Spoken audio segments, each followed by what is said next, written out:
وكفى وسلام على عباده الذين اصطفى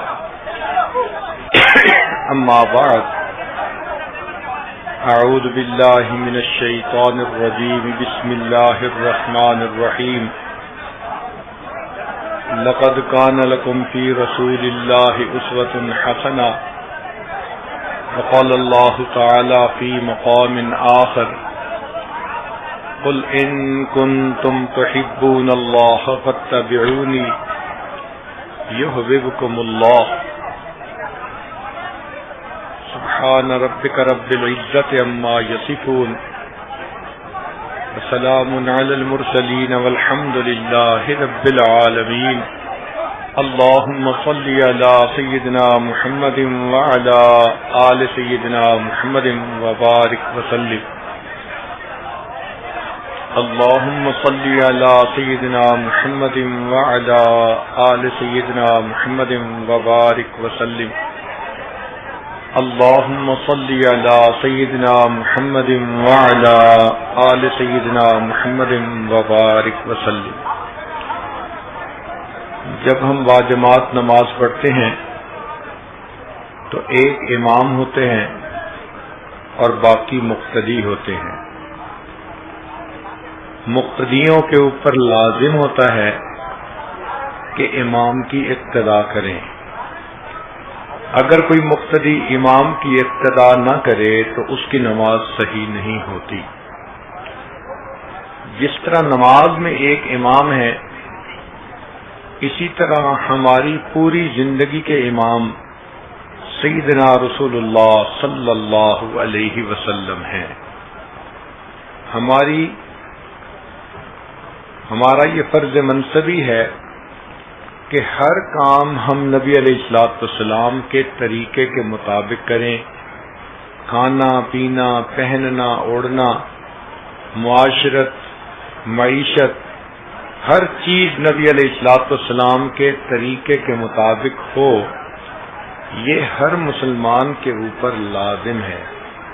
نبی علیہ السلام نے ارشاد فرمایا علیکم بسنتی، تمہارے اوپر میری سنت کی اقتداء لازم ہے.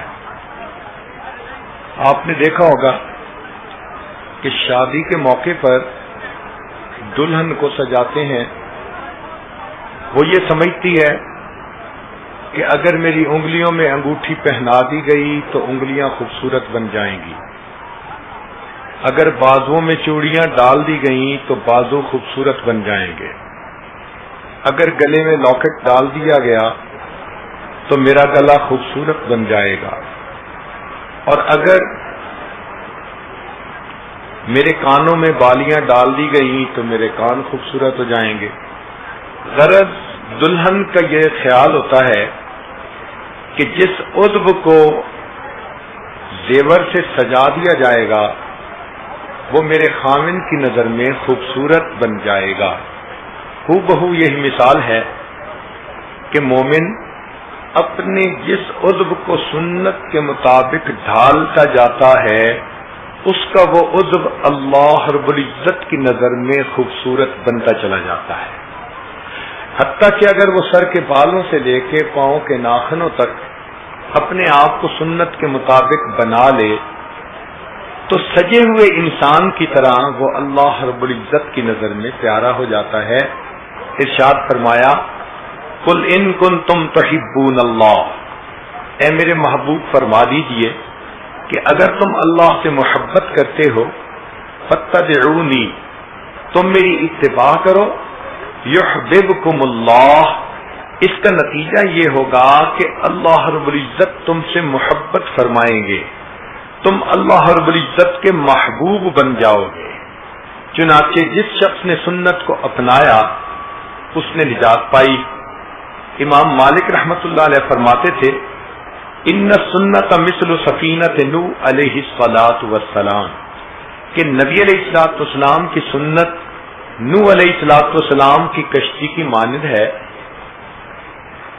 من رکبہا نجا، جو اس کشتی پر سوار ہو گیا وہ نجات پا گیا. ومن تخلف عنہا غرق، اور جو اس کشتی سے پیچھے رہ گیا وہ دنیا کے طوفانوں کے اندر غرق ہو گیا۔ ایک حدیث مبارکہ میں ہے، نبی علیہ السلام نے ارشاد فرمایا، من حفظ سنتی اکرمہم اللہ باربع خصال، جو شخص میری سنت کا اکرام کرتا ہے، عزت کرتا ہے، اس پر عمل پیرا ہوتا ہے، اللہ تعالیٰ 4 طریقوں سے اس بندے کا اکرام فرماتے ہیں۔ ایک، المحبت فی قلوب البررہ، نیک لوگوں کے دلوں میں اللہ تعالیٰ اس بندے کی محبت ڈال دیتے ہیں۔ دوسری بات، والہیبۃ فی قلوب الفجرہ، جو فاسق و فاجر ہوتے ہیں ان کے دلوں میں اللہ اس کا رعب بٹھا دیتے ہیں۔ والسعۃ فی الرزق، اللہ رزق اس کا کھلا فرما دیتے ہیں، رزق میں کشائش عطا فرما دیتے ہیں۔ اور چوتھی چیز، والثقۃ فی الدین، اللہ دین میں اس بندے کو مضبوط بنا دیتے ہیں۔ تو نبی علیہ الصلوۃ والسلام کی سنت انسان کے لیے فلاح پانے کا ذریعہ ہے۔ چنانچہ سید الطائفہ شیخ عبد القادر جیلانی رحمۃ اللہ علیہ کا قول ہے، اساس الخیر متابعۃ النبی صلی اللہ علیہ وسلم فی قولہ و فعلہ، کہ خیر کی بنیاد نبی علیہ الصلوۃ والسلام کی اتباع قول میں اور فعل میں ہے۔ شاہ عبد العزیز رحمۃ اللہ علیہ فتح القدیر میں لکھتے ہیں، من تہاون بالسنت عوقب بحرمان الفرائض، جو شخص سنت کا اہتمام نہیں کرتا، اس کو ہلکا سمجھتا ہے، اس کا وبال یہ ہوتا ہے کہ اس بندے کو فرائض سے محروم کر دیا جاتا ہے۔ نبی علیہ السلام نے ارشاد فرمایا، من احب سنتی فقد احبنی، جس نے میری سنت سے محبت کی اس نے مجھ سے محبت کی۔ ومن احبنی کان معی فی الجنہ، اور جس نے مجھ سے محبت کی وہ جنت میں میرے ساتھ ہوگا۔ ایک حدیث پاک میں نبی السلام نے ارشاد فرمایا، من تمسک بسنتی عند فساد امتی فلہ اجر 100 شہید، کہ جو میری سنت کا اس وقت التزام کرے جبکہ سنت کی طرف سے بے توجہی کی جا رہی ہو، اس کو چھوڑا جا رہا ہو، تو نبی علیہ السلام نے فرمایا کہ اس بندے کو 100 شہیدوں کا ثواب عطا کیا جائے گا۔ ایک سنت مبارکہ کو زندہ کرنے پر 100 شہیدوں کا ثواب۔ نبی علیہ السلام نے ارشاد فرمایا، ترکت فیکم امرین، میں تمہارے درمیان 2 چیزیں چھوڑے جا رہا ہوں، لن تدلوا، تم ہرگز گمراہ نہیں ہوگے، ان تمسکتم بہما، اگر تم ان دونوں کو پکڑے رہو گے، کتاب اللہ و سنت نبی، ایک اللہ رب العزت کی کتاب اور دوسرا اس کے نبی علیہ الصلوۃ والسلام کی سنت کی اتباع کرنا۔ چنانچہ ہمیں چاہیے کہ ہم سنت کی پیروی کریں اور زندگی کو سنت سے مزین کریں، اپنے ظاہر کو نبی علیہ السلام کی سنت سے مزین کریں اور اپنے باطن کو اللہ رب العزت کی معرفت سے منور کریں۔ عام طور پر اگر کوئی ماڈل ہو تو پھر اس کو اپنانا آسان ہوتا ہے۔ اللہ رب العزت نے اپنے پیارے حبیب صلی اللہ علیہ وسلم کو بھیج کر اتمام حجت فرما دی کہ میرے بندو، میرے محبوب صلی اللہ علیہ وسلم تمہارے درمیان زندگی گزار چکے، اب ان کی ایک ایک بات محفوظ ہے، تم ہر عمل ان کے مطابق اگر کر لو گے تو تم قیامت کے دن میری نگاہوں میں محبوب ہوگے، پیارے ہوگے۔ اس لیے کہ ان المحب لما یحب مطیع، محب جس سے محبت کرتا ہے اس کا مطیع ہوتا ہے۔ تم اگر میرے محبوب صلی اللہ علیہ وسلم سے محبت کے دعوے دار ہو تو تمہیں چاہیے کہ تم ان کی سنت کی پیروی کرو۔ آپ نے تجربہ کیا ہوگا کہ جب کوئی چیز مارکیٹ میں آتی ہے تو اس کے اوپر حکومت کی اپروول کی مہر لگی ہوتی ہے۔ کوئی بھی فوڈ آئٹم تو گورنمنٹ اس پر مہر لگا دیتی ہے کہ ہاں یہ تمام قوانین کے مطابق کھانا تیار کیا گیا۔ اب مہر لگے ہوئے اس فوڈ کی کچھ اور قیمت ہوتی ہے۔ اگر کوئی ایسا فوڈ آ جائے کہ جس پر رجسٹرڈ ہونے کی مہر نہیں لگی ہوئی تو اس کو اول تو دکاندار ہی نہیں رکھتے، اور اگر رکھ بھی دے تو گاہک اس کو نہیں خریدتا۔ بالکل قیامت کے دن یہی ہوگا، اللہ رب العزت کے فرشتے متعین ہوں گے، انسان کا نام اعمال پیش کیا جائے گا، جس عمل پر سنت کی مہر لگی ہوگی اس کو اپروو کر دیا جائے گا، قبول کر لیا جائے گا، اور جس پر سنت کی مہر نہیں ہوگی اس کو رد کر دیا جائے گا۔ کہہ دیا جائے گا کہ آج کے دن میرے محبوب صلی اللہ علیہ وسلم کی سنت ہی کو قبول کیا جائے گا۔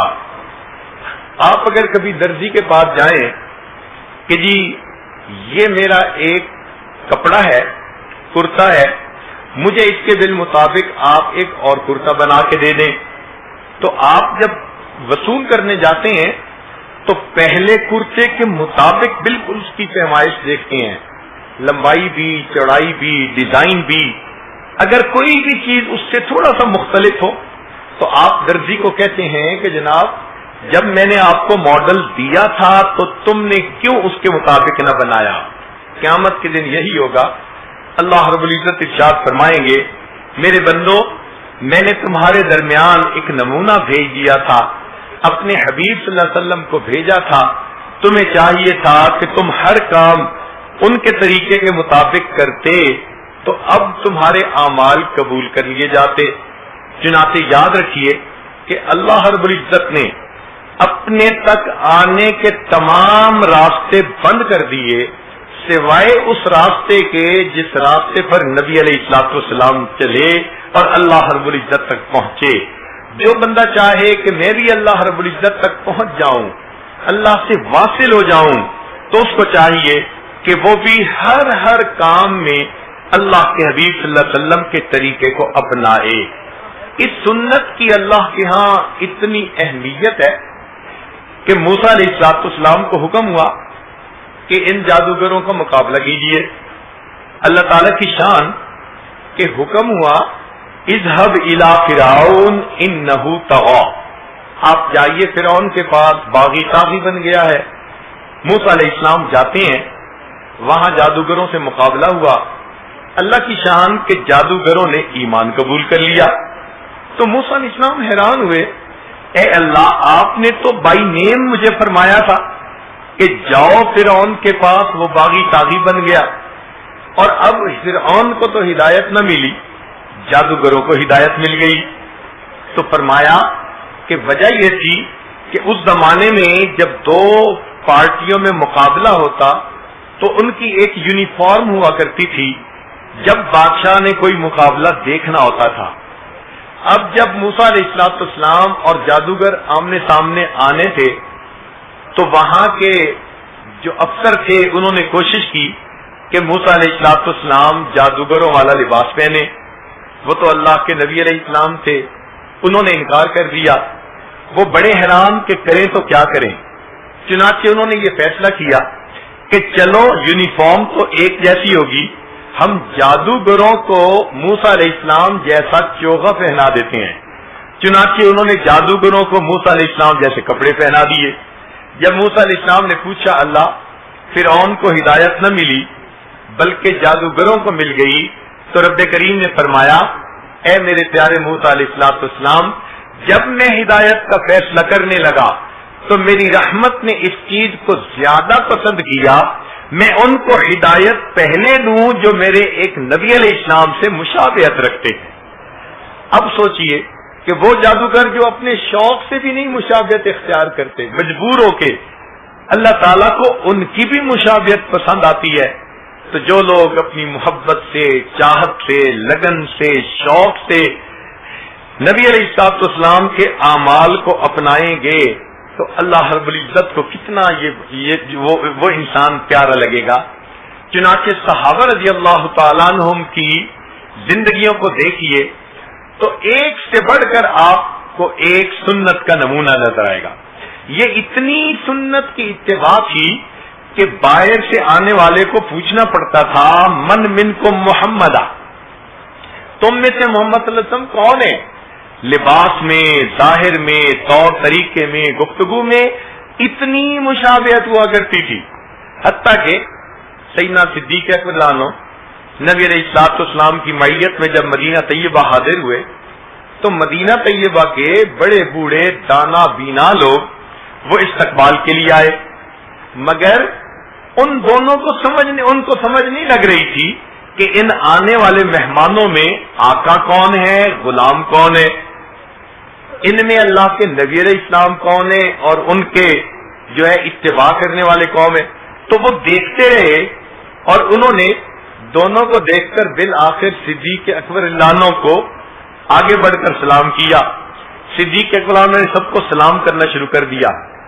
کیوں؟ اس لیے کہ آقا صلی اللہ علیہ وسلم تھکے ہوئے آ رہے ہیں تو آقا صلی اللہ علیہ وسلم کو مزید تھکاوٹ نہ ہو۔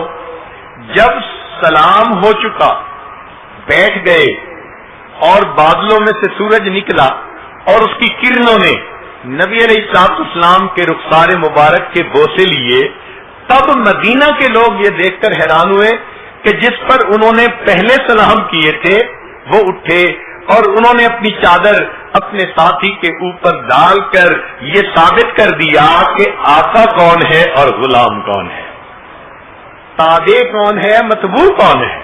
تب ان کو سمجھ لگی کہ واقعی انہوں نے نبی علیہ السلام کی اس قدر مشابہت اختیار کی تھی، آپ یوں سمجھیں کہ نقل اصل کے اتنا مطابق بن گئی تھی کہ دیکھنے والوں کو نقل اور اصل میں فرق کرنا دشوار ہو گیا تھا۔ ایک صحابی رضی اللہ تعالیٰ عنہ حبشہ کے رہنے والے ایمان لے آئے۔ اب اکثر ان کے دل میں یہ شوق رہتا کہ یہ جو میرے سر پہ بال ہیں یہ چھوٹے ہیں اور کرلی ہیں، اور نبی علیہ السلام کی طرح میں سر پہ مانگ نہیں نکال سکتا، کاش کہ میرے بال ایسے ہوتے کہ میں بھی مانگ نکال سکتا، مجھے اور مشابہت ہو جاتی۔ یہ دل میں ان کے ایک تمنا تھی، چٹکیاں لیتی تھی۔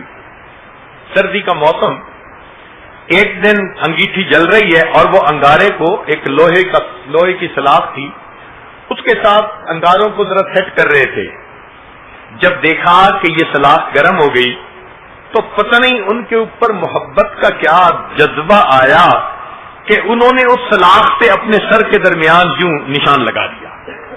گرم سلاخ تھی، جلد جل گئی، خیر جب اس پر مرہم لگائی گئی تو وہ ٹھیک تو ہو گئی، اب جلنے کی وجہ سے ایک لائن نظر آتی تھی۔ لوگوں نے کہا کہ آپ نے اپنے آپ کو کیوں تکلیف میں ڈالا؟ جواب دیا کہ وہ تکلیف تو ختم ہو گئی، اس بات کی خوشی باقی ہے کہ اب میرا سر میرے آقا صلی اللہ علیہ وسلم کے مبارک سر کے ساتھ مشابہت پا چکا ہے۔ کیا محبت تھی۔ سیدنا عبداللہ ابن عمر رضی اللہ تعالیٰ عنہ مدینہ طیبہ سے مکہ مکرمہ کی طرف جا رہے ہیں، ایک جگہ جا کر رک گئے، نیچے اترے، قریب ایک درخت تھا اس کی طرف گئے اور وہاں جا کر وہ اس طرح بیٹھے کہ جیسے قضائے حاجت سے فارغ ہوتے ہیں، مگر فارغ نہیں ہوئے، ویسے ہی اٹھ کے آ گئے اور سفر شروع کر دیا۔ تو ساتھ والوں نے پوچھا، حضرت اگر آپ کو حاجت نہیں تھی تو آپ نے کیوں سفر روکا؟ خود بھی رکے، دوسروں کو بھی روکا۔ عبداللہ ابن مدلان نے جواب دیا کہ گو مجھے ضرورت نہ تھی، مگر ایک دفعہ میں نے نبی علیہ السلام کے ساتھ سفر کیا، میں نے دیکھا کہ میرے آقا صلی اللہ علیہ وسلم اس جگہ پر رکے اور آپ سواری سے اترے، فارغ ہوئے۔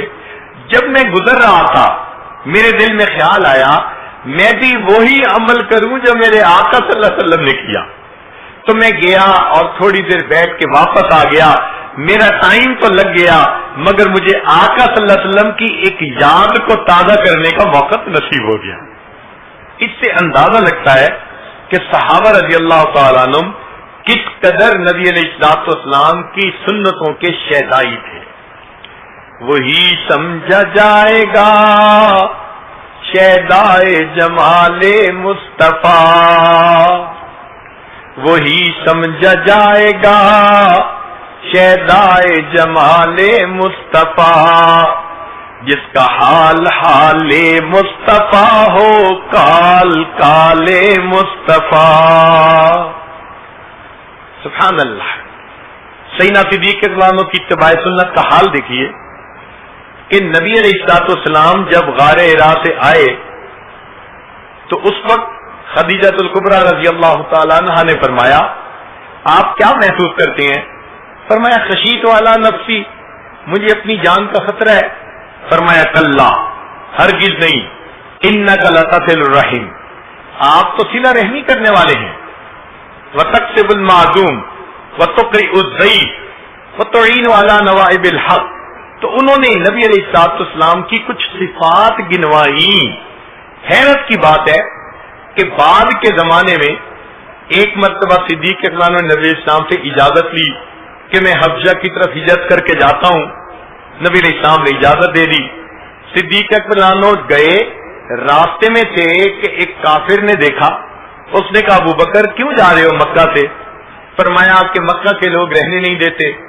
اس نے کہا آپ جیسے اچھے آدمی کیوں مکہ چھوڑ کے جائیں؟ انک لتصل الرحم۔ جو صفات خدیجہ الکبریٰ رضی اللہ عنہا نے نبی علیہ السلام کی گنوائی تھیں، وہی صفات ایک کافر نے صدیق اکبر رضی اللہ عنہ کی گنوائی، انہی الفاظ میں۔ اس قدر کامل مشابہت تھی، چنانچہ یہ صحابہ نبی علیہ السلام کی سنتوں کے عاشق حذیفہ بن الیمان رضی اللہ تعالیٰ عنہ ایران کی طرف آتے ہیں، دسترخوان پہ کھانا کھاتے ہوئے لقمہ گر گیا۔ اب سنت یہ ہے کہ دسترخوان پہ لقمہ اگر گر بھی جائے تو اس کو اٹھا کے کھا لو، پاک صاف ہوتا ہے۔ انہوں نے کھا لیا۔ قریب والے نے کہا کہ جناب یہاں کے عمراء موجود ہیں اور یہ اس چیز کو اتنا اچھا نہیں سمجھتے، یہ معیوب سمجھتے ہیں۔ تو حذیفہ رضی اللہ عنہ نے آسانہ جواب دیا، فرمایا اَأَتْرُكُ سُنَّةَ حَبِيبِي لِهَٰؤُلَاءِ الْحُمَقَاءِ، ان احمقوں کی خاطر میں اپنے آقا صلی اللہ علیہ وسلم کی سنت کو چھوڑ دوں گا۔ اس سے پتہ چلتا ہے کہ ان کی نظر میں نبی علیہ الصلوۃ والسلام کی سنتوں کی کیا قیمت ہوا کرتی تھی۔ ہمارے سلف صالحین کی زندگیوں کو آپ پڑھ کے دیکھ لیجئے، آپ کو یہ فیچر کامن نظر آئے گا، سارے کے سارے سنت کے شیدائی، اس کے اوپر عمل کرنے والے، اس کے مطابق زندگی گزارنے والے۔ عبداللہ بن مبارک رحمۃ اللہ علیہ ایک محدث ہیں، امام اعظم ابو حنیفہ رحمۃ اللہ علیہ کے خاص شاگرد ہیں۔ ان کے جو 40 فقہا تھے جو مسائل کے استنباط میں ان کی معاون بنتے تھے، یہ ان میں سے ایک ہیں۔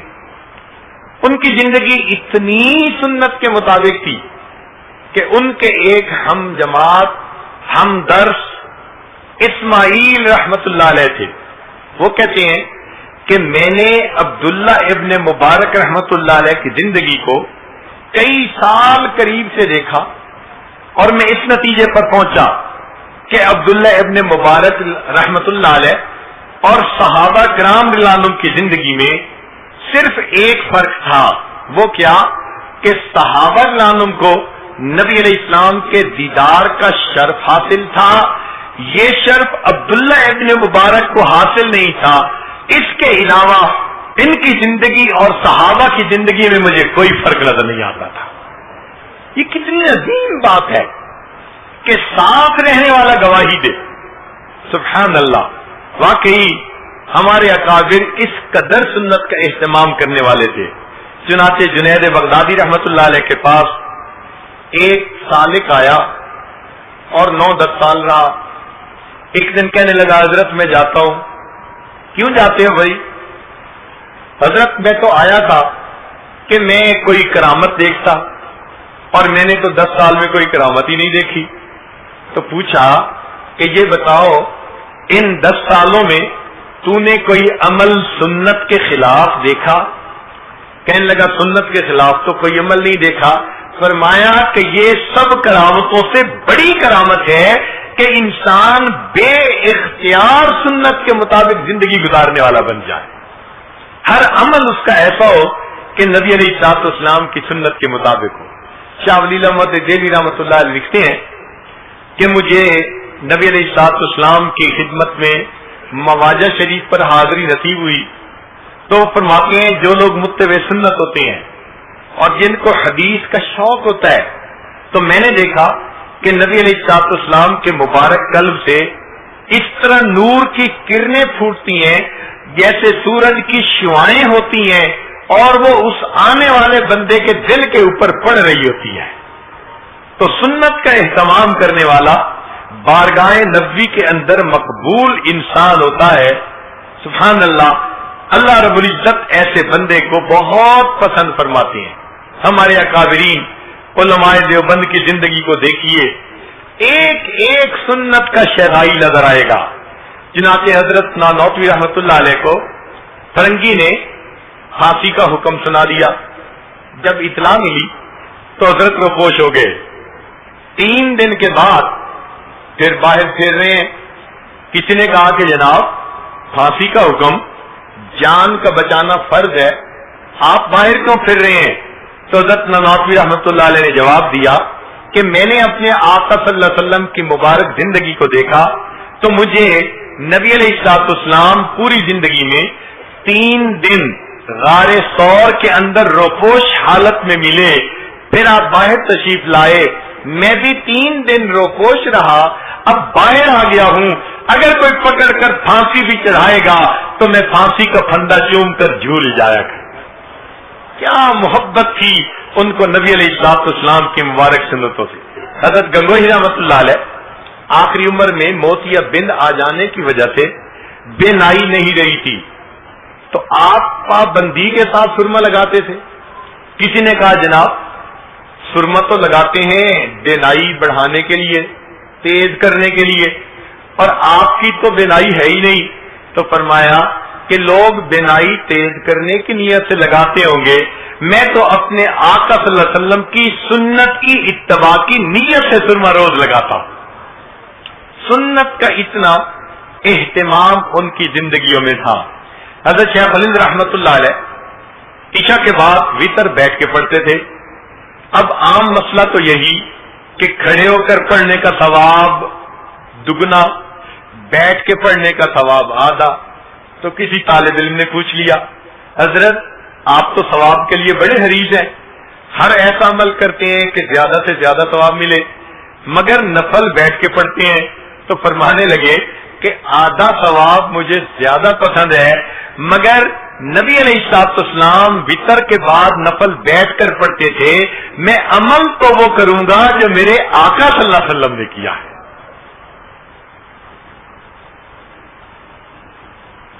چنانچہ حضرت مولانا حسین احمد مدنی رحمت اللہ علیہ جب تشریف لائے مدینہ طیبہ سے تو دارالعلوم دیوبند میں ایک باغیچہ تھا دارالحدیث کے بالکل سامنے.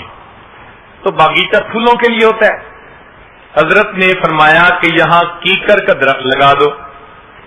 جس نے بھی دیکھا حیران, سمجھ نہیں آتی تھی کہ پھولوں کا یہ باغ ہے اور اس میں کیکر کا درخت کانٹوں والا, کوئی فائدہ بھی عام بندے کو نظر نہیں آتا. تو کسی طالب علم نے پوچھا, حضرت آپ نے کیکر کا درخت لگوانا کا حکم دیا؟ فرمایا ہاں. اس نے پوچھا کہ حضرت وجہ کیا ہے؟ تو فرمایا کہ میں نے کتابوں میں پڑھا کہ نبی علیہ الصلوۃ والسلام نے بیت رضوان کیکر کے درخت کے نیچے لی تھی. میں نے یہ درخت اس لیے لگوایا, میں دارالحدیث میں آیا جایا کروں گا, کیکر کا درخت یاد آ کے مجھے اپنے آقا کی یاد آ جایا کرے گی. چنانچہ حضرت مولانا قاسم نانوتوی رحمت اللہ علیہ انہوں نے جب یہاں باغ لگوایا تو اس میں اہتمام کے ساتھ گلاب کے پھول لگوائے. کسی نے کہہ دیا حضرت موتیے کے پھولوں کی خوشبو بڑی اچھی, فلاں پھول کی خوشبو بڑی اچھی, آپ گلاب کے پیچھے ہی پڑ گئے کہ نہیں گلاب لگاؤ. فرمانے لگے میں اس لیے کہہ رہا ہوں کہ میں نے کتابوں میں پڑھا ہے نبی علیہ الصلوۃ والسلام کے مبارک پسینے سے جو خوشبو آتی تھی, گلاب کی خوشبو آپ صلی اللہ علیہ وسلم کے پسینے سے سب سے زیادہ قریب ملتی ہے, اس لیے میں گلاب کی خوشبو یہاں لگوانا چاہتا ہوں. سبحان اللہ. ہر کام میں نبی علیہ الصلوۃ والسلام ان کے سامنے رہتے تھے.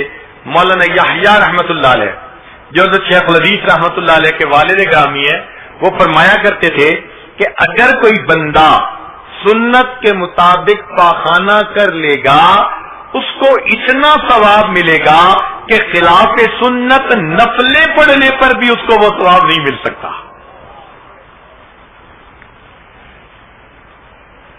تو ہمارے اکابر علماء دیوبند کو اللہ رب العزت نے سنت کے اہتمام میں ایک امتیازی شان عطا فرمائی تھی، اور بالکل یہی معاملہ تھا ہمارے اسلاف اکابر مشائخ نقش بند میں بھی. وہ بھی ایک ایک عمل میں سنت کی رعایت کرتے تھے. چنانچہ مشائخ نقش بند نے اپنی کتابوں میں لکھا کہ لوگ تو مجاہدے کے ذریعے سلوک کو طے کرنا چاہتے ہیں، ہم سنت کے اہتمام کے ذریعے سلوک کو طے کرواتے ہیں. امام ربانی مجدد ثانی رحمت اللہ علیہ، ان کی سنت کے اہتمام کا یہ حال تھا کہ ایک مرتبہ دانت میں درد تھی تو حضرت نے ایک سالک کو کہا کہ کچھ لونگ لے کے آؤ. اس زمانے میں لونگ ہی علاج ہوتا تھا، اس کا تیل ذرا درد کو کم کر دیتا تھا. جب وہ لے کے آیا تو آپ نے اپنے ہاتھ پر رکھ کر دیکھا تو وہ لونگ 4 تھے یا 6 تھے، تاک عدد نہیں تھے. تو آپ نے فرمایا کہ دیکھو یہ صوفی بنا پھرتا ہے اور اس کو اتنا بھی پتہ نہیں کہ اللہ وتر و یحب الوتر، اللہ تعالیٰ تاک ہیں اور تاک عدد کو پسند کرتے ہیں. مقصد یہ تھا کہ اس کو ان لونگ کے لانے میں بھی تاک عدد کی رعایت کرنی چاہیے تھی. اللہ اکبر کبیر، اتنے چھوٹی سی کام میں بھی سنت کا اہتمام. چنانچہ ان کے مکتوبات کو پڑھیں تو سنت کی جو عظمت دل میں پیدا ہوتی ہے، اللہ اکبر کبیرہ، وہ بیان سے باہر ہے. ذرا سنیے اپنے مشائخ کی اتباع سنت کے بارے میں امام ربانی مجدد ثانی رحمت اللہ علیہ ایک بات فرماتے ہیں. علماء طلباء توجہ کے ساتھ سنیں اور اس کے مزے لیں کہ سنت کی کیا وقت انہوں نے سمجھائی. فرماتے تھے ہمارے اکابر شرع شریف کے نفیس موتیوں کو، یعنی احکام شریعت کو نفیس موتیوں سے تشبیہ دی. سالک کے دل میں عظمت آئے شریعت کی. ہمارے اکابر شرع شریف کے نفیس موتیوں کو بچوں کی مانند وجد و حال کے جوز و مویز کے بدلے نہیں دیتے. جوز و مویز کہتے ہیں منقع اخروٹ. بچے ہوتے ہیں نا، وہ ہیرا موتی دے دیں گے اور اس کے بدلے اخروٹ لے لیں گے. فرمایا یہ تو بچوں کا کام ہوتا ہے. تو یہ جو وجد و حال ہے یہ اخروٹ منقع ہے، اور شرع شریف کے احکام وہ نفیس موتیوں کے مانند ہیں. عبارت کا زور دیکھیے کہ کتنی قوت کے ساتھ انہوں نے یہ بات کہی. فرماتے ہیں ہمارے اکابر شرع شریف کے نفیس موتیوں کو بچوں کی مانند وجد و حال کے جوز و مویز کے بدلے نہیں دیتے، نفس سے فس کی طرف مائل نہیں ہوتے. نفس سے مراد قرآن و حدیث اور فس سے مراد تصوف کی کتاب فصوص الحکم. نفس سے فس کی طرف مائل نہیں ہوتے، فتوحات مدنیہ سے فتوحات مکیہ کی طرف التفات ہی نہیں کرتے. فتوحات مکیہ یہ ابن عربی رحمت اللہ علیہ کی تصوف کی کتاب ہے، اور فتوحات مدنیہ سے حدیث پاک مراد ہے. تو فرماتے ہیں ہمارے اکابر شرع شریف کے نفیس موتیوں کو بچوں کے مانند وجد و حال کے جوز و مویز کے بدلے نہیں لیتے، نفس سے فس کی طرف مائل نہیں ہوتے، فتوحات مدنیہ سے فتوحات مکیہ کی طرف التفات نہیں کرتے. ان کا کارخانہ بلند ہے. اللہ اکبر کبیرہ. آپ اندازہ لگائیے کس قدر سنت کا اہتمام انہوں نے سمجھایا کہ ہمیں ایک ایک کام سنت نبوی صلی اللہ علیہ وسلم کے مطابق کرنا چاہیے. چنانچہ مرزا بے دل نے ایک شعر لکھا. وہ شعر ایک ایرانی شعر تھے، ان کو اچھے لگے. انہوں نے دل میں فیصلہ کیا کہ میں جاؤں گا اور مرزا بے دل سے ملوں گا. جب وہ آئے تو مرزا بے دل ایک حجام کے پاس بیٹھے تھے اور وہ اپنی ریش کٹوا رہے تھے. جب اس ایرانی شیخ نے دیکھا تو اس نے ایک ٹھنڈی سانس لی, ایک آنکھ کھینچی.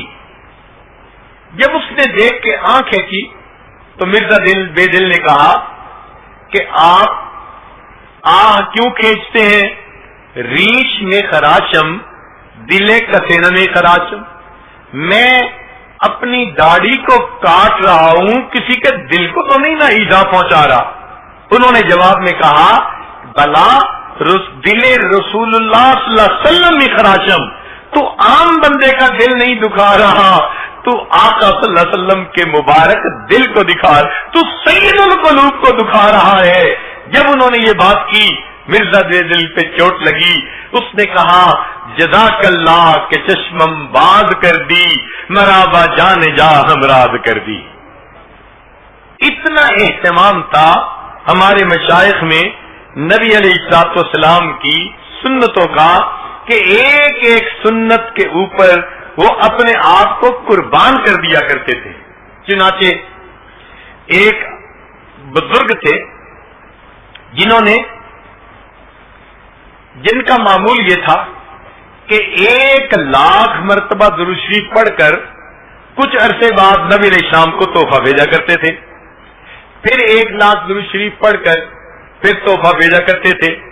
ان کی زندگی کا یہ معمول تھا کہ لاکھوں مرتبہ انہوں نے نبی علیہ الصلوۃ والسلام کی خدمت میں درود و سلام کا تحفہ بھیجا. ان کو ایک مرتبہ خواب میں نبی علیہ السلام کی زیارت نصیب ہوئی. وہ فرماتے ہیں کہ میں نے نبی علیہ الصلوۃ والسلام کو دیکھا, آپ کا سینہ انور گریبان کھلا تھا اور کچھ داغ تھے جیسے زخم کے ہوتے ہیں. تو میں دیکھ کر ذرا حیران ہوا, قریب ہوا.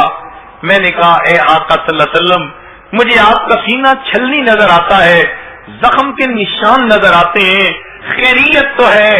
نبی علیہ السلام نے فرمایا ہاں یہ لوگ ہیں جو میری سنت کو چیرتے ہیں, وہ میرے سینے پہ زخم لگاتے ہیں. میں نے کہا اے آقا صلی اللہ علیہ وسلم, یہ کفار ہیں, زندگی بھر جنہوں نے آپ کو تکلیف پہنچائی, اب بھی وہ تکلیف پہنچانے والے کام کرتے ہیں. نبی علیہ السلام نے فرمایا میں کفار کی بات نہیں کر رہا, مجھے میرے رشتہ داروں نے تکلیفیں پہنچائیں, میں سجدے میں گیا, اوجڑی اوپر ڈال دی گئی, میں گلی میں سے چلتا تھا, لوگ میری طرف دیکھ کر بسا اوقات تھوکا کرتے تھے, میرے چہرے پہ مٹی پھینکا کرتے تھے. مجھے ان سے کوئی گلہ نہیں, اس لیے وہ تو کفار تھے. گلہ تو مجھے ان سے ہے جو کلمہ پڑھتے ہیں, مجھے اپنا آقا اور سردار مانتے ہیں, اور جب عمل کا وقت آتا ہے وہ میری سنتوں کو ذبح کر دیتے ہیں. ان کو احساس ہی نہیں ہوتا, ان کی وجہ سے آج میرا سینہ زخمی ہے. غیروں سے گلہ نہیں ہوتا, گلہ اپنوں سے ہوا کرتا ہے. فرمایا مجھے اپنی امت سے گلہ ہے, اس لیے کہ یہ ماننے والے لوگ تھے. جب انہوں نے میری سنت کا جو ہے وہ اہتمام نہ کیا تو غیروں سے کیا امید کی جا سکتی ہے. نبی علیہ الصلوۃ والسلام نے جب یہ بات فرمائی, ان بزرگ کی آنکھوں میں آنسو آ گئے. فرمایا تم تو غیروں کی بات کرتے ہو, ہم نے اپنے بھی آزمائے ہیں. تم تو غیروں کی بات کرتے ہو, ہم نے اپنے بھی آزمائے ہیں. لوگ کانٹوں سے بچ نکلتے ہیں, ہم نے پھولوں سے زخم کھائے ہیں. میرے آقا صلی اللہ علیہ وسلم خواب کے اندر غم زدہ حالت میں ہیں کہ مجھے غم ہے اپنی امت کی وجہ سے, جو کلمہ پڑھنے والے صبح اٹھتے ہیں, چہرے سے سنت کو ہٹا کر اس کو گٹر کے اندر ڈال دیتے ہیں. کھانے کی سنت کا اہتمام نہیں, پینے کی سنت کا اہتمام نہیں. گھر کے اندر 10 روپے کا اگر کوئی بلب ٹوٹ جائے تو ماں بچے کے تھپڑ لگا دیتی ہے, وہی بچہ میری سنت کو توڑ دیتا ہے. ماں کے سر پہ یوں نہیں رینگتی, وہ ٹس سے مت نہیں ہوتا, باپ اس کا کوئی نوٹس نہیں لیتا. تو معلوم ہوتا ہے میری سنت ان کی نظر میں 1 روپے کے برابر بھی اہمیت نہیں رکھتی. یہ میرے وہ امتی ہیں جو میری شفاعت کے ہر وقت جو ہے وہ دل کے اندر حسرتیں رکھتے ہیں لیکن میری سنت کا مذاق اڑاتے ہیں. اور پھر اور بھی زیادہ دیکھیے، کچھ تو وہ لوگ ہیں جنہوں نے انگریزی تعلیم پا کر دنیا داری کا راستہ اختیار کر لیا. اللہ کے حبیب صلی اللہ علیہ وسلم کو زیادہ تکلیف تو پھر ان سے پہنچتی ہے جو طالب علم بھی کہلائے، گھروں کو چھوڑ کر مدرسے میں بھی آ گئے. یہ لوگ جو کل میرے وارث بننے کے جو ہے وہ امیدوار ہیں، یہ بھی میری سنتوں کا اتنا اہتمام نہیں کرتے جتنا کرنا چاہیے تھا. مجھے ان سے زیادہ تکلیف پہنچتی ہے. یہ تو کل میرے وارث بننے کی تمنا رکھنے والے، مجھے اس سے زیادہ تکلیف پہنچتی ہے. چنانچہ علماء نے لکھا ہے ہم جتنے بھی اعمال کرتے ہیں قیامت کے دن اللہ کے حبیب صلی اللہ علیہ وسلم اس پر گواہ بنیں گے. قرآن کی آیت سے یہ ثابت ہے. وہ کہتے کہ ہفتہ میں جتنے ہم اعمال کرتے ہیں یہ اعمال جمعرات کے دن نبی علیہ الصلوۃ والسلام کی خدمت میں پیش کیے جاتے ہیں. ذرا غور کیجئے، آقا صلی اللہ علیہ وسلم جب ہم مسلمانوں کے اعمال کو دیکھتے ہوں گے، ہمارے گھروں کی زندگی کو دیکھتے ہوں گے، آقا کو کتنی تکلیف ہوتی ہوگی. یہ میرے وہ امتی ہیں جن کی خاطر میں رات کو سجدے میں پڑھ کر امتی امتی کہہ کے اللہ سے دعائیں مانگا کرتا تھا. میں اتنے لمبے سجدے کرتا تھا، میری عائشہ اٹھ کر میرے پاؤں کو ہلا کے دیکھتی تھی کہ میرے آقا صلی اللہ علیہ وسلم کی روح تو پرواز نہیں کر گئی. میں اللہ سے ایک ہی دعا مانگتا تھا، یا رب امتی، اے اللہ امت کا جو ہے وہ حساب آسان کر دینا. میرے اپنی بیٹیوں کے لیے نہ رویا، کبھی میں اپنی زینب کہہ کے نہ رویا، رقیہ کہہ کے نہ رویا، ام کلثوم کہہ کے نہ رویا، میں فاطمہ کہہ کے نہ رویا. اگر میں کبھی رویا اپنی امت کے لیے، یا رب امتی امتی، امت کے لیے رویا. لوگوں، دنیا میں اگر کوئی اپنی اولاد کے لیے روتا ہے 1 سال یا 2 سال، ماں بھی اپنے جوان بچے کو بھول جاتی ہے، مگر میں تو اپنی امت کے لیے 23 سال روتا رہا. کوئی ماں باپ 23 سال نہیں روتے. میں تہجد میں اتنا کھڑا ہوتا تھا حتیٰ یتورمت قدماہ، قدمین مبارک متورم ہو جاتے تھے، اور اللہ سے دامن پھیلا کے ایک ہی دعا مانگتا تھا، اللہ میری امت کی بخشش کر دینا. میری امت نے میرے آنسوؤں کی قدر رکھی، وہ تو خود اپنے ہاتھوں سے میری سنتوں کو مٹانے والے بن گئے اور میری سنتوں کو توڑنے والے بن گئے. ذرا ان کے گھروں کو دیکھو، آج میری سنتوں کی مذبح گاہیں بن چکی ہیں.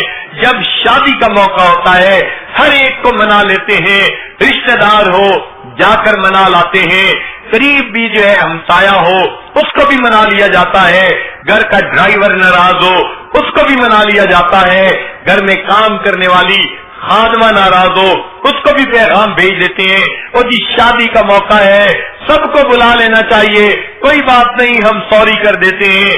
سب ناراض لوگوں کو منا کے گھر بلا لیا جاتا ہے. جب شادی کا وقت آتا ہے میری سنت کو گھر سے نکال دیا جاتا ہے. کیا ان کی نظر میں میری سنت کی کوئی اہمیت نہیں؟ کیوں یہ مجھے نہیں منانا چاہتے؟ کیوں یہ مجھے خوش نہیں کرنا چاہتے؟ تو واقعی اللہ کے حبیب صلی اللہ علیہ وسلم نے اگر قیامت کے دن ہم سے پوچھ لیا میرے امتی تو نے میری سنت کی کیا قدر کی، ہم کیا جواب دیں گے؟ احادیث میں آتا ہے نبی علیہ الصلوۃ والسلام حوض کوثر کے ہم پر ہوں گے، اس وقت کچھ امتی آئیں گے لیکن ان کو اس طرح دور بھگا دیا جائے گا جیسے اونٹ کو ہنکا دیا جاتا ہے. کہہ دیا جائے گا اے اللہ کے حبیب صلی اللہ علیہ وسلم یہ آپ کے امتی تو تھے لیکن سنتوں کو توڑ کے خوش ہوتے تھے، غیروں کے رسم و رواج پہ عمل کرنے والے، غیروں کے طریقوں کو اپنانے والے. سوہکن چلے جاؤ یہاں سے، دفع دور ہو جاؤ یہاں سے. اللہ کے حبیب صلی اللہ علیہ وسلم اس وقت ایک آنکھ ادھر نہیں دیکھیں گے کہ تم نے تو میری سنت کا اہتمام نہ کیا. اگر قیامت کے دن ہم نبی علیہ السلام کی بارگاہ میں حاضر ہوئے، اے اللہ کے حبیب صلی اللہ علیہ وسلم ہماری شفاعت کر دیجئے، اور نبی علیہ السلام نے جواب میں اتنا پوچھ لیا کہ بتاؤ تم نے زندگی میں میری سنتوں کو کتنا اپنایا تھا، تو اس وقت ہم کیا جواب دیں گے؟ اللہ کے حبیب صلی اللہ علیہ وسلم نے فرما دیا تم ایسے وقت میں پیدا ہوئے جب لوگ اپنی چیزوں کا تعارف کروا رہے تھے، جب ایڈورٹائزمنٹ کا زمانہ تھا، ہر بندہ اپنے پروڈکٹ کو پوری دنیا کے اندر ایڈورٹائز کرنے کے چکر میں لگا ہوا تھا. لوگ تو اپنے پیتل اور تانبے کو بھی سونا بنا کے پیش کر رہے تھے. وہ میرے امتی، تمہارے ہاتھ میں تو میری سنتیں سونے کی مانند تھی. بتاؤ تم نے میری سنتوں کا کتنا تعارف کروایا. لوگوں نے سیل فون جیسی چیز کو کچے اور پکے مکان میں پہنچا کے دکھا دیا. تم نے میری سنت کے لیے کیا قربانی دی، کتنی کوشش کی، تم نے کہاں تک میری سنت کو امت کے سامنے پیش کیا. ہم اس وقت کوئی جواب نہ دے پائیں گے کہ اللہ کے حبیب صلی اللہ علیہ وسلم، ہم نے آپ کی سنتوں کے لیے کیوں نہ کوشش کی. نبی علیہ السلام عرفات کے میدان میں روئے، امت کے لیے مینا کے اندر روئے، امت کے لیے مزدلفہ کے اندر روئے، امت کے لیے غلاف کعبہ کو پکڑ کے روئے، امت کے لیے نبی علیہ السلام اپنے گھر میں تہجد کے لیے مصلی پہ روئے، امت کے لیے جس محبوب صلی اللہ علیہ وسلم نے امت کے لیے اتنے آنسو بہائے. ہم اپنی زندگیوں کو دیکھیں کہ ہم آج ان کی سنتوں کا اہتمام نہیں کرتے جیسے کرنا چاہیے تھا. کسی نے کیا اچھی بات کہی، کسی غم گسار کی محنتوں کا عجیب میں نے سلا دیا. جسے میرے غم نے بھلا دیا اسے میں نے جی سے بھلا دیا. میں تیرے مزار کی جالیوں کی ہی مدحتوں میں لگا رہا، تیرے دشمنوں نے تیرے چمن میں خزاں کا جال بچھا دیا. تیرے روز بدر کے باب کے میں ورق پلٹ کے گزر گیا. مجھے تیرے دعوے عشق نے نہ صنم دیا نہ خدا دیا. میرے مہرباں تیرا شکریہ، ذلا کس ادا سے زباں سے کروں ادا. میری زندگی کی اندھیری شب میں چراغ فکر جلا دیا.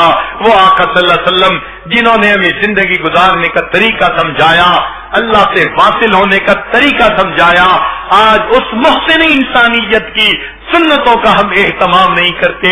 ہم اپنے گھروں میں دیکھیں عورتوں بچوں کو آج اگر کھانے کا طریقہ پسند ہے تو غیروں کا، لباس پسند ہے تو غیروں کا، گھر کی سجاوٹ دیکھیں تو غیروں جیسی، ہر چیز غیروں کی اگر پسند ہے تو قیامت کے دن حوض کوثر پہ نبی علیہ السلام کے سامنے پیش ہو کر ہم پھر کیا کہہ سکیں گے؟ اے اللہ کے نبی صلی اللہ علیہ وسلم ہماری شفاعت فرمائیے.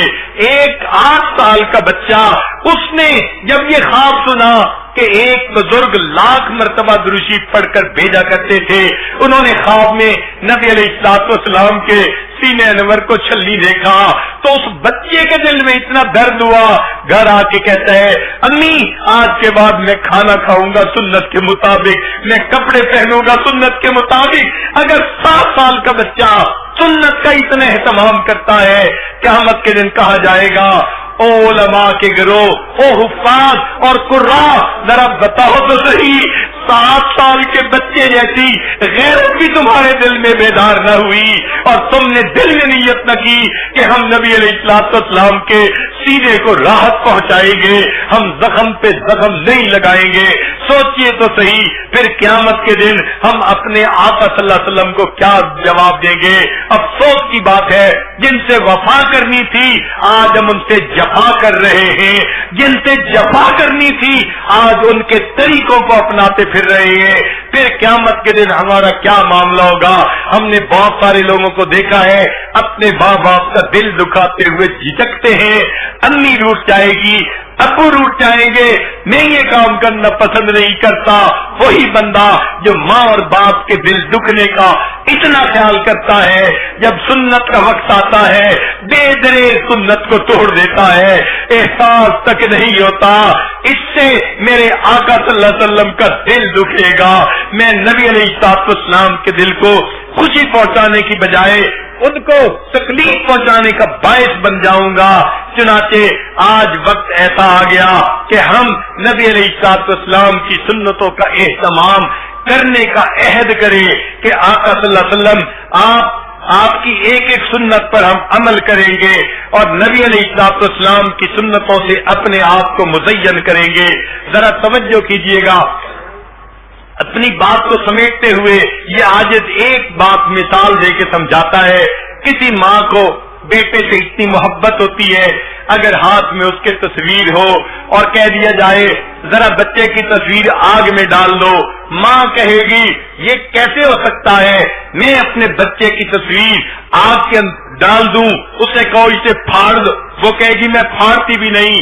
اس محبت کی وجہ سے جو ماں کو اپنے بیٹے سے ہے، ماں اپنے بیٹے کی تصویر کبھی آگ میں نہیں ڈالتی۔ سوچئے اگر قیامت کے دن کوئی بندہ اپنے ظاہر کو نبی علیہ السلام کی سنتوں سے سجا کر اللہ کے حضور کھڑا ہوگا، کیا اللہ رب العزت اپنے محبوب کی شبیہ کو جہنم کی آگ میں ڈالنا پسند کریں گے؟ کبھی نہیں کریں گے۔ فرمائیں گے میرے بندے تو لگتا ہے میرے محبوب صلی اللہ علیہ وسلم کا نمونہ بنا ہوا ہے، میں تیرے باطن کو ایک طرف کر کے تیرے ظاہر کی وجہ سے تجھے جنت عطا کر دیتا ہوں۔ سبحان اللہ، ہم نے دنیا میں دیکھا ظاہر کی وجہ سے محبت کی جاتی ہے۔ چنانچہ ایک بزرگ فرماتے ہیں میں لڑکپن میں مدرسے جایا کرتا تھا، ایک گلی میں ایک عورت رہتی تھی، وہ جب بھی مجھے دیکھتی اپنے گھر بلا لیتی، بٹھا لیتی، کھانا کھلاتی، چیزیں دیتی، پیسے دیتی، بوسے لیتی اور آپ جو ہے سینے سے لگاتی اور کہتی بچے پھر کبھی آ جانا۔ میں کبھی کبھی چلا جاتا تھا، ہر مرتبہ وہ میرے ساتھ محبت کا ایسا اظہار کرتی تھی۔ ایک دفعہ میں نے پوچھ لیا اماں آپ مجھ سے اتنی محبت کا اظہار کیوں کرتی ہیں؟ تو اس نے جواب یہ دیا کہ میرے بیٹے اصل بات یہ ہے میرا ایک بیٹا تیرا بالکل ہم عمر تھا اور اس کی شکل تیری شکل بالکل آپس میں ملتی ہے۔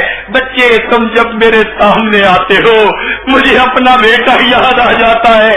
اگر ماں اپنے بیٹے کی مشابہت دیکھ کر اپنے بیٹے کو یاد کرتی ہے تو اگر کوئی بندہ نبی علیہ السلام کی سنت کی اقتدا کرنے والا ہوگا اللہ تعالیٰ کو دیکھ کے اپنے محبوب یاد آتے ہوں گے۔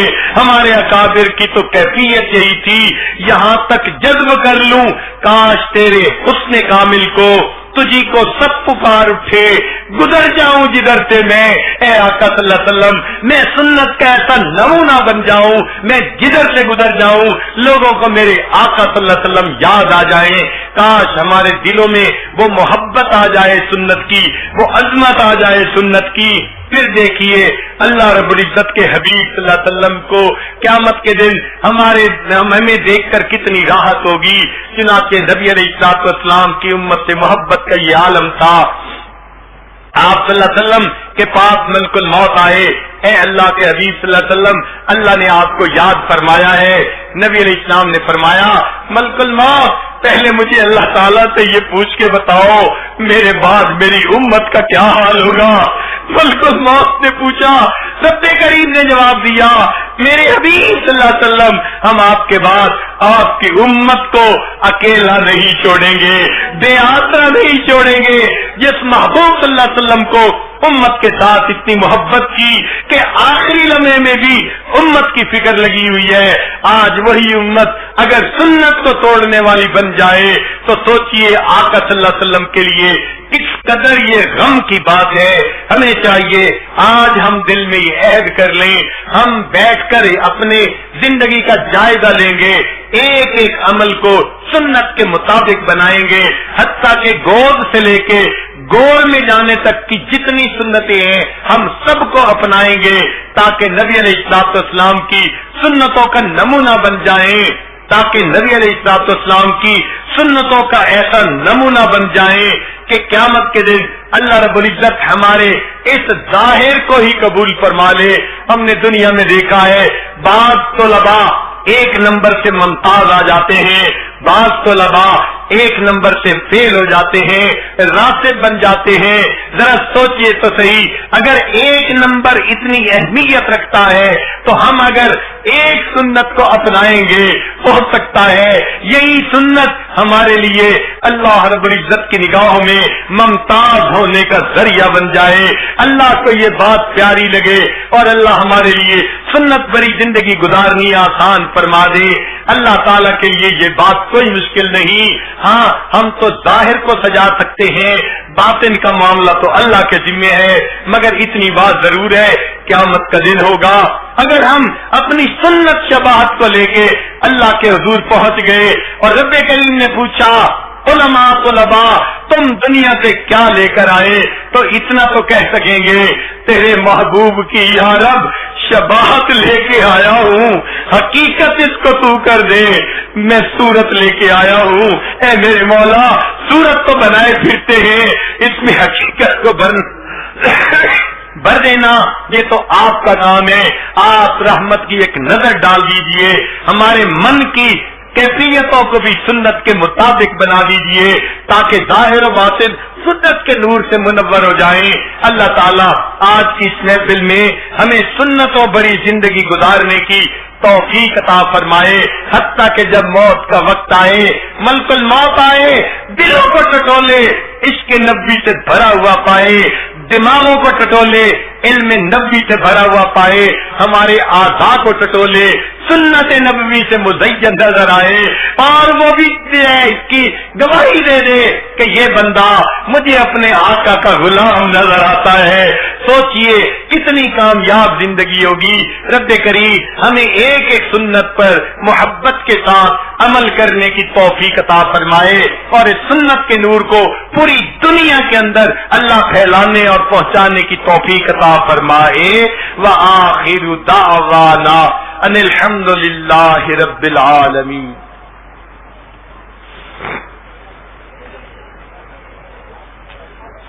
دعا سے پہلے فرما رہے ہیں کہ بہت سارے دوست بیعت ہونے کی نیت سے تشریف لائے ہیں، تو دل میں سچی توبہ کی نیت کر لیجئے۔ ہم اس وقت اپنی زندگی کے پچھلے تمام گناہوں سے سچی توبہ کر رہے ہیں، آئندہ نیکوکاری پرہیزگاری کی زندگی گزارنے کا ارادہ کر رہے ہیں۔ جیسی نیت ہوتی ہے ویسی مراد مل جاتی ہے۔ نیت کیجئے اللہ ہمیں آئندہ سچی اور سچی زندگی گزارنے کی توفیق عطا فرما۔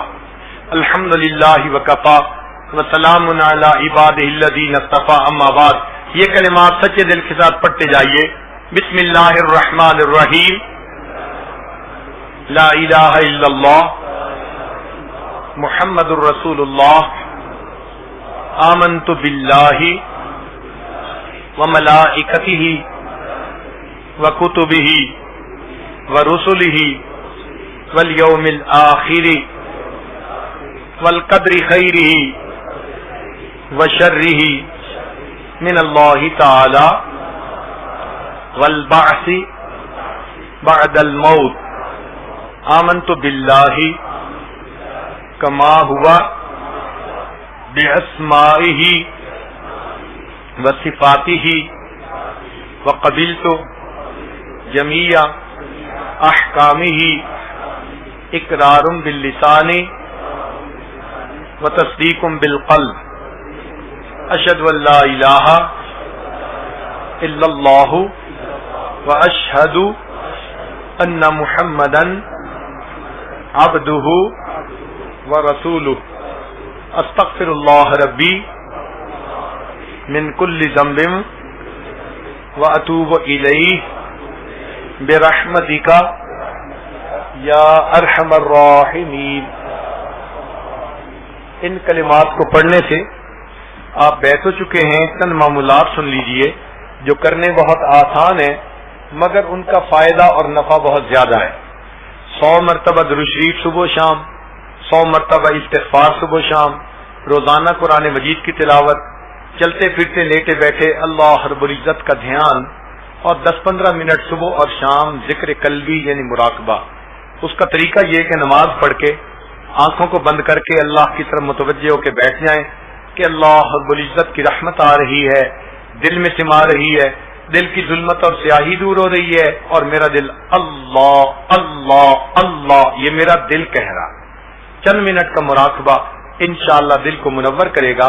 ابھی دعا سے پہلے آپ حضرات چند منٹ اسی مراقبے کی مشق فرما لیجئے، آنکھوں کو بند کر لیجئے، سر کو جھکا لیجئے۔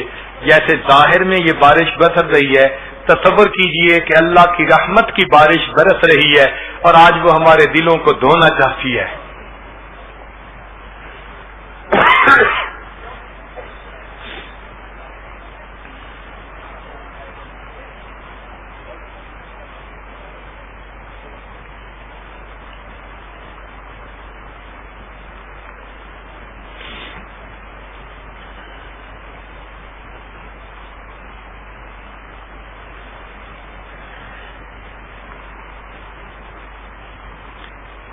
ہوا و حرص والا دل بدل دے، میرا غفلت میں ڈوبا دل بدل دے، ہوا و حرص والا دل بدل دے، میرا غفلت میں ڈوبا دل بدل دے، بدل دے دل کی دنیا دل بدل دے، خدایا فضل فرما دل بدل دے، گنہگاری میں کب تک عمر کاٹوں، بدل دے میرا رستہ دل بدل دے، سنوں میں نام تیرا دھڑکنوں میں، مزہ آ جائے مولا دل بدل دے، ہٹا لوں آنکھ اپنی ماں سوا سے، جیوں میں تیری خاطر دل بدل دے، جو ہو دیدار تیرا روز محشر، تو دیکھ کے مسکرا کر دل بدل دے، یہ کیسا دل ہے سینے میں الہی، جو زندہ بھی ہے مردہ دل بدل دے، پڑا ہوں تیرے در پر دل شکستہ، رہوں کیوں دل شکستہ دل بدل دے، تیرا ہو جاؤں اتنی آرزو ہے، بس اتنی ہے تمنا دل بدل دے، میری فریاد سن لے میرے مولا، بنا لے اپنا بندہ دل بدل دے،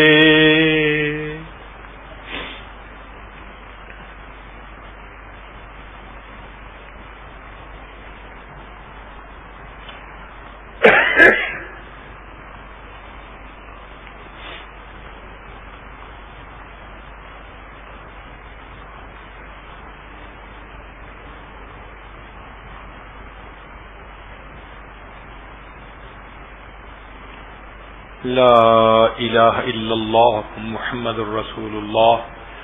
دعا کیجئے سبحان ربی العلی الوہاب، اللہم صلی علی سیدنا محمد وعلی آل سیدنا محمد وبارک وسلم۔ اے مالک، ہم آپ کے عاجز مسکین بندے ہیں، ہمارے گناہوں کو معاف فرما، خطاؤں سے درگزر فرما، عیبوں کی پردہ پوشی فرما۔ اللہ ہماری نگاہوں کو پاک فرما، دلوں کو صاف فرما، سینوں کو اپنی محبت سے لبریز فرما، اپنے عشق کی آتش ہمارے سینوں میں پیدا فرما، ہمارے انگ انگ سے اپنے ذکر کو جاری فرما، روئیں روئیں سے اپنے ذکر کو جاری فرما، ہڈی ہڈی بوٹی بوٹی میں اپنی محبت پیدا فرما۔ اللہ ہم نے پیارے حبیب صلی اللہ علیہ وسلم کی سچی محبت نصیب فرما، ان کے اہل بیت کی سچی محبت نصیب فرما، ان کے صحابہ کی سچی محبت نصیب فرما۔ اللہ اپنے پیارے اولیاء کی سچی محبت نصیب فرما، دنیا اور آخرت میں ان کے قدموں میں جگہ نصیب فرما۔ ہماری جسمانی بیماریوں کو دور فرما، روحانی بیماریوں کو دور فرما۔ اللہ ہمیں ذلت سے محفوظ فرما، علت سے محفوظ فرما، قلت سے محفوظ فرما، اپنی رحمتوں کی ٹھنڈی چھاؤں نصیب فرما۔ اللہ زندگی میں کبھی بھی بے سہارا نہ فرما، کبھی بھی بے آسرا نہ فرما، کبھی بھی اپنے در سے دور نہ فرما۔ اللہ جس طرح آپ نے ظاہر میں بارش کی رحمت عطا فرمائی، اللہ نور کی رحمت کی بارش بھی عطا فرما دیجیے۔ ہمارے دلوں کو بھی دھو دیجئے اللہ۔ یہ آپ کے بندے اس بارش میں ظاہر میں بھیگتے رہے پھر بھی بیٹھے رہے، آپ کے حبیب صلی اللہ علیہ وسلم سے محبت کی دلیل ہے۔ اے اللہ اس عمل کو قبول فرما لیجئے، آج اٹھنے سے پہلے دلوں کو دھو دیجئے اللہ، میں سنت کا شیدائی بنا دیجئے، سنت کا دیوانہ بنا دیجئے، سنت کا عاشق بنا دیجئے اللہ، سنتوں بھری زندگی گزارنا آسان فرما دیجئے اللہ۔ ہماری ان دعاؤں کو اپنی رحمت سے قبول فرما، رزق حلال عطا فرما، صدق مقال عطا فرما، پریشانیوں کو دور فرما اللہ، اٹکے کاموں کا ہونا آسان فرما، الجھے کاموں کو اپنی رحمت سے سلجھا اللہ، ہمارے آنے والے وقت کو گزرے وقت سے بہتر فرما۔ اے اللہ اولاد کے غموں سے محفوظ فرما، اولاد کے دکھوں سے محفوظ فرما، اولاد کی پریشانیوں سے محفوظ فرما، اولادوں کو نیکوکار بنا، فرما بردار بنا، ماں باپ کی آنکھوں کی ٹھنڈک بنا۔ جن گھروں میں جوان بچے بچیاں موجود ہیں اللہ، ان بچوں کے مستقبل کو روشن فرما، ماں باپ کے لیے فرض ادا کرنے آسان فرما۔ اے کریم آقا امت مسلمہ کو عزت رفتہ نصیب فرما، ہمارے تینوں حرم کی حفاظت فرما۔ کریم آقا دور قریب سے جو احباب علماء طلباء تشریف لائے ہیں سب کا چل کے آنا قبول فرما، اور اس کے بدلے سب کے دلوں کو اپنی محبت سے لبریز فرما۔ اے میرے مولا ہم نیک بننا چاہتے ہیں مگر نفس اور شیطان ہمارے دشمن ہیں، اے اللہ ہم ایک قدم آگے بڑھاتے ہیں کئی قدم پیچھے ہٹ جاتے ہیں اللہ، رات کو توبہ کرتے ہیں دن میں توڑ بیٹھتے ہیں، دن میں توبہ کرتے ہیں رات کو توڑ بیٹھتے ہیں، ہماری باطن کی حالت کو آپ اچھی طرح جانتے ہیں۔ اے اللہ اب دل کا غم کس کے سامنے جا کر کہیں، آپ تینوں کے بھید جاننے والے ہیں اللہ، مدد فرما دیجئے اللہ، مدد فرما دیجئے۔ جو ڈوب رہا ہوتا ہے وہ پکارتا ہے مجھے بچا لو مجھے بچا لو اللہ، ہم گناہوں میں ڈوبتے جا رہے ہیں اللہ، بچا لیجئے اللہ، بچا لیجئے اے کریم، بچا لیجئے اے حنان، بچا لیجئے اے منان، بچا لیجئے رب کریم، رحمتوں کا معاملہ فرما۔ اے اللہ ہم نے دنیا میں دیکھا ہے اگر کوئی قافلہ لٹ جائے لوگوں کو اس پہ بڑا ترس آتا ہے، ہمارا حال اس لٹے ہوئے قافلے کی مانند ہے اللہ، ہم نے جو نیک اعمال کیے شیطان نے حسد کی وجہ سے ختم کروا دیے، اے اللہ مختلف اور گناہوں کی وجہ سے ختم کروا دیے، اس نے ہمارے نیک عملوں کو بھی لوٹ لیا اللہ، ہم لٹے ہوئے قافلے کی مانند ہیں، رحم فرما لیجئے اللہ، رحم فرما دیجئے اللہ، رحم فرما دیجئے اللہ، ہمیں اپنے مقبول بندوں میں شامل فرما دیجئے اللہ، اپنی رحمت کی چادر میں جگہ عطا فرما دیجئے اے کریم، مہربانی کا معاملہ فرما۔ رب کریم ماں اپنے بچے کو نجاست میں لٹرا دیکھتی ہے، وہ بچے سے نفرت نہیں کرتی، اسے پھینک نہیں دیتی، سمجھتی ہے یہ تو نادان ہے، بیٹا تو میرا ہی ہے اللہ، وہ بچے کو دھو لیتی ہے، سینے سے لگا لیتی ہے۔ اے کریم آقا ہم بھی تو گناہوں کی نجاست میں لچڑے ہوئے ہیں اللہ، ہم نادان ہیں، آپ ہم سے ناراض نہ ہوئیے، ہمیں اپنی نگاہوں سے گرا نہ دیجیے اللہ، ہمیں نفس اور شیطان کے حوالے نہ کیجیے اے کریم، ایک رحمت کی نظر ڈال کے ہمیں دھو دیجیے، رحمت کی چادر میں جگہ عطا فرما دیجیے اے کریم، مہربانی کا معاملہ فرما۔ رب کریم آپ ہی نے فرمایا اچھے بروں کے ساتھ اچھائی کا معاملہ کریں، اے اللہ ہم برے ہیں آپ اچھے ہیں، ہمارے ساتھ اچھائی کا معاملہ فرما دیجئے رب کریم، رحمتوں کا معاملہ فرمائیے اے اللہ، آج تک زندگی میں ہم نے جو سنتوں کا مذاق اڑایا آج ہم اس سے سچی توبہ کرتے ہیں میرے مولا، ہم قیامت کے دن آپ کے محبوب صلی اللہ علیہ وسلم کے دیدار سے محروم نہیں ہونا چاہتے میرے مولا، رحمت کر دیجئے اللہ، میں سنت کی اتباع عطا کر دیجئے، سنت کی غلامی عطا فرما دیجئے رب کریم، سنت کی محبت عطا فرما دیجئے، ہماری ان دعاؤں کو اللہ اپنی رحمت سے قبول فرمائیے اے کریم آقا، آپ رحمت کی ایک نظر فرما دیجئے، ہماری ان دعاؤں کو قبول فرمائیے اللہ، آپ کے پہ ہمارا حال یوسف علیہ السلام کے بھائیوں والا ہے جو غلہ پورا مانگتے تھے مگر قیمت پوری نہیں دے سکتے تھے، کہنے لگے جئنا ببضاعۃ مزجاۃ فاوف لنا الکیل وتصدق علینا، یوسف علیہ السلام قیمت تو پوری نہیں لائے، آپ صدقہ کر دیجئے، ان اللہ یجزی المتصدقین، اللہ ہم بھی نیکیوں کی قیمت پوری نہیں لائے، اللہ آپ صدقہ کر دیجئے، اللہ صدقہ کر دیجئے، اللہ صدقہ کر دیجئے، اللہ دامن بھر دیجئے، ہم فقیروں کی جھولیاں بھر دیجئے، نیک مرادوں کو پورا کر دیجئے۔